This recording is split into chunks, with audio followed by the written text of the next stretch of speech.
Hi George and Megan, thanks for coming along. It's good to see that you're planning for your retirement earlier rather than later. As a start, let's just go over how I see your current financial position.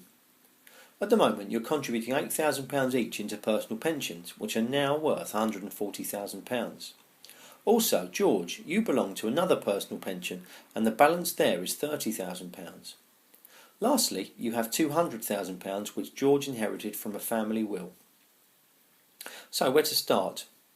Given what I know of your future plans, your earning capacity and the cash that you have at present, I'm going to suggest a combination of three investment strategies for you to think about. Firstly, I think the focus of your financial plan should remain with pensions. Secondly, I suggest that you buy shares which will grow in value, give you a small dividend and that can be sold at any time you need the cash.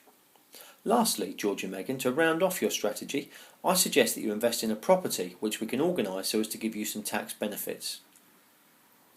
So let's start with pensions. By contributing to a pool of funds now, you can ensure that you receive some sort of income when you retire. In effect, you're investing now to ensure an income later on. This makes good financial sense because the interest that these investments earn before retirement is continually reinvested, so that you get interest on the interest, as well as interest on any payments you make along the way. During this time you may suffer a small amount of tax inside the fund, but when you eventually withdraw these funds at retirement, 25% can be taken tax-free and your income can be managed to minimise any tax paid. Multi-manager funds are usually managed by professionals who try to balance the returns against the risks by investing across a wide range of options. Pension investment is really very safe because of all the strict government protections and regulations. Some of the advantages of focusing on pensions relate to the tax benefits. The funds grow largely free from all taxes, meaning your savings grow much faster. However, the government doesn't allow pensions to provide too many tax breaks for the wealthy. For instance, there are limits controlling how much you can pay in and how large your pension fund can grow.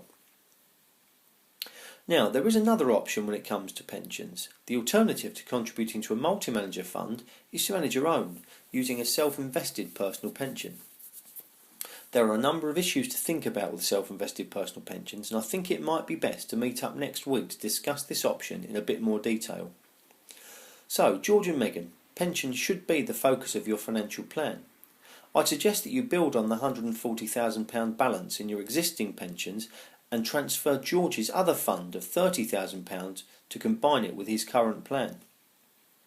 I think you should each also pay £60,000 from George's inheritance into your pension funds, which will instantly be increased to £75,000 by the government. That gives you a total of £320,000 in your pension plans. This leaves the remaining £80,000 of George's inheritance, and we need to consider whether shares or property offer the best prospects. I'd recommend both for a well-balanced retirement plan. So that brings us to our second strategy, shares.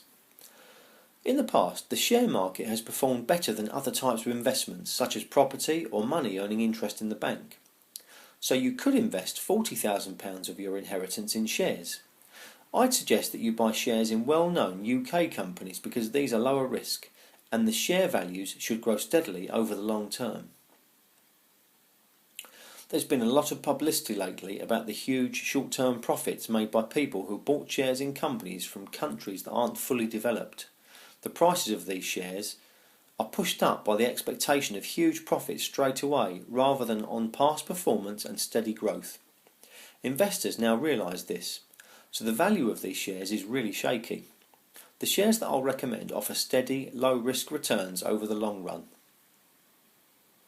Now, we get to the third strategy, property. At this point, we've £40,000 remaining of the inheritance money, but it's still possible to invest in property. Although shares can be sold to give you immediate cash, property is a good investment over a longer term since this market is more stable than the share market. So, George and Megan, I suggest that you buy a residential property such as a flat or apartment. You could borrow 90% of the purchase price after paying a 10% deposit. Also, if the property qualifies as a furnished holiday letting, you will be able to reduce any tax payable on rent received and reduce tax when the property is sold in the future.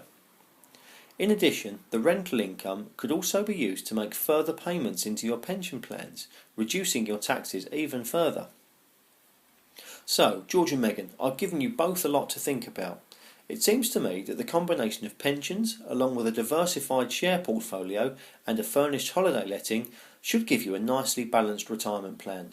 Now, I'll sit back at this point and let you ask the questions.